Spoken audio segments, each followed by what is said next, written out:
Ya, innamal mu'minuna ikhwah. Jadi yang ikhwah, yang bersaudara itu hanyalah orang-orang mukmin. Saking pentingnya kita sebagai mukmin itu bersaudara, peduli terhadap saudara yang lain.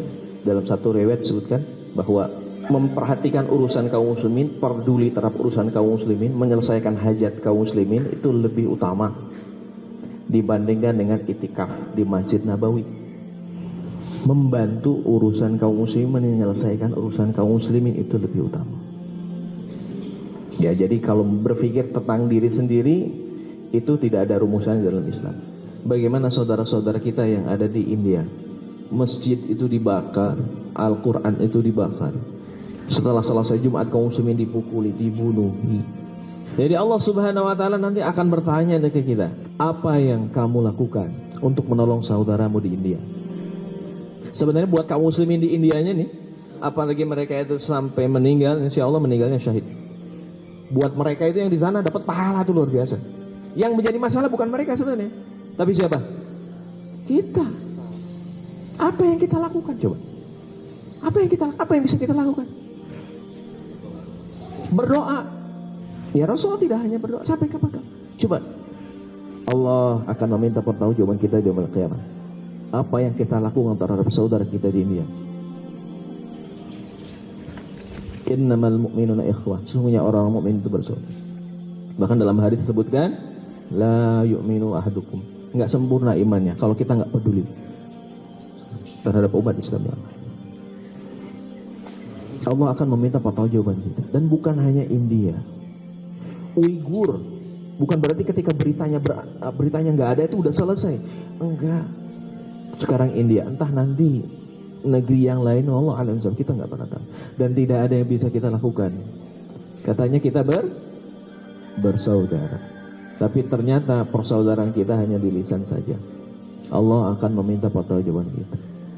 Yang paling memungkinkan itu mestinya nih kaum muslim Indonesia nih yang punya TNI, ya, Tentara Nasional Indonesia, mestinya TNI itu berangkat ke sana berjihad itu. Tapi coba kita renungkan, kita pikirkan, kenapa ya itu nggak terjadi? Karena bangsa Indonesia berpikir bahwa itu permasalahan bangsa India. Akhirnya ukhuwah itu tidak terjadi. Akhirnya kita, ya nanti ketika Indonesia punya masalah, yang lain juga akan berpikir yang sama. Itu bukan urusan saya. Padahal kaum muslimin itu dulu bersatu. Indonesia sama Malaysia rumputnya sama nggak? Sama-sama Melayu kan? Tapi kenapa negaranya beda? Jadi ternyata wilayah Indonesia itu tergantung wilayah Indonesia atau Malaysia atau wilayah negara-negara lain itu tergantung penjajahnya siapa. Ya, jadi sebenarnya yang menciptakan batasan nasionalisme itu siapa? Sebenarnya itu penjajah. Jadi tidak bisa tidak, kita harus mengakui. Ya, kenapa kok kita ini terkotak-kotakan, ukhuwah Islamnya itu tidak terbentuk? Karena kita masih melanggengkan warisan dari penjajahnya udah nggak ada, Belanda mah nggak mana Pak. Tapi warisannya masih ada. Berupa apa? Wilayah yang dijajah itu yang menjadi negara kita. TNI nggak bisa bantu kaum muslimin di Palestina. TNI nggak bisa bantu kaum muslimin di Uighur, nggak bisa. Padahal kewajiban mereka itu jihad fisabilillah. Ya, bahkan di dalam Islam itu disebutkan, ya Rasulullah SAW bersabda, Rasul amri al-Islam wa amudu as-salah wa dhirwatu sanami al-jihad. Itu dalam hadis disebutkan begitu. Pokok segala urusan adalah Islam. Wa amudu as-salah, dan tiangnya adalah salat. Nah, kita cuma sampai segitu aja. As-salatu imaduddin gitu ya. Salat itu tiang agama ya. Emang rumah tiang aja, Pak? Rumah tiang aja? Enggak lah, yang namanya rumah itu ada apa? Ya ada pondasinya. Ini pondasinya Islam. Tiangnya apa? Tiangnya adalah salat. Wa dhirwatus sanami al-jihad. Yang menjadi puncaknya itu adalah jihad fisabilillah. Bahkan jihad itu sebagai ibadah yang agung. Orang yang jihad mati syahid, oh itu masuk surga, itu VIP, kelas VIP itu. Ya, nggak akan dihisab lagi. Kecuali kalau punya hutang. Ya, kalau punya hutang beresin hutangnya. Gitu. Saking utamanya jihad. Dan jihad itu menurut syariat Islam itu solusi untuk menolong saudara kita di luar sana, dan itu sebagai wujud ukhuwah Islam. Syariat Islam itu menurunkan ada beberapa bentuk ukhuwah Islamnya. Yang paling tinggi adalah jihad. Yang satu paket dengan jihad, yang di bawahnya itu adalah dakwah. Sesuatu yang menjadi bagian tidak terpisahkan dari Islam.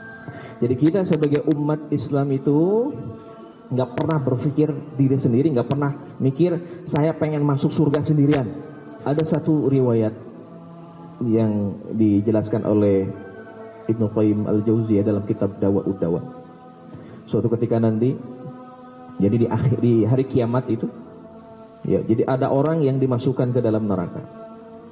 Orang itu berkata, ya Allah, bolehlah engkau masukkan aku kepada neraka, tapi tarik si fulan ya Allah, masukkan dia juga ke neraka. Akhirnya Allah narik orang. Orang itu berkata, ya Allah, kenapa engkau menarik aku masuk dalam neraka? Aku gak kenal sama orang itu. Teman bukan, sahabat bukan, saudara bukan, partner bisnis bukan, gak kenal sama sekali. Kenapa engkau narik? Orang itu mengatakan, ya Allah, ketika aku berbuat maksiat, dia diam saja. Karena kita hanya mikirin diri sendiri. Karena kita diam, kita tidak dakwah, kita tidak melakukan amar ma'ruf nahi mungkar. Makanya kenapa Allah Subhanahu wa taala memberikan predikat kepada umat Islam itu sebagai khairul ummah. Allah menyampaikan, kuntum khairu ummah, kalian adalah umat yang terbaik. Kebayang nggak? Yang memberikan predikat itu siapa? Allah. Bangga nggak? Oh, harusnya bangga. Kami adalah umat yang terbaik. Menjadi khairu ummah itu ada caranya. Apa caranya? Ta'muruna bil ma'ruf wa tanhauna 'anil munkar wa tu'minuna billah. Kalian menyeru pada yang ma'ruf, mencegah dari yang munkar, atau kalian melakukan dakwah. Kita bukan orang yang diem, kita pasti melakukan dakwah amar ma'ruf nahi munkar. Ya, karena dengan dakwah itulah kita bisa menjadi khairul ummah, dan dakwah itu adalah sebagai bentuk dari ukhuwah. Dan jangan lupa, ada yang lebih tinggi daripada dakwah, dan itu sebagai ibadah yang agung, dan itu juga wujud ukhuwah Islamiyah, yaitu apa? Jihad fisabilillah.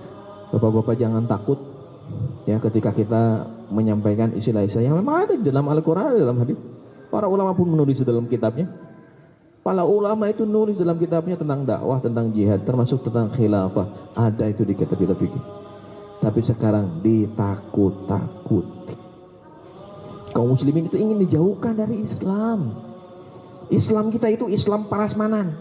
Bapak-bapak kalau datang ke nikahan parasmanan, ngambil makanannya yang gimana? Ya, kalau bapak kena kolesterol, ya. Mau ngambil kambing? Enggak ya. Ngambilnya pokoknya yang enak-enak saja dimakan. Kan parasmanan begitu. Sekarang ini Islam kita itu Islam parasmanan. Mana yang enak diambil, mana yang gak enak dibuang. Apa yang enak? Islam yang diambil sekarang Islam yang ada duitnya.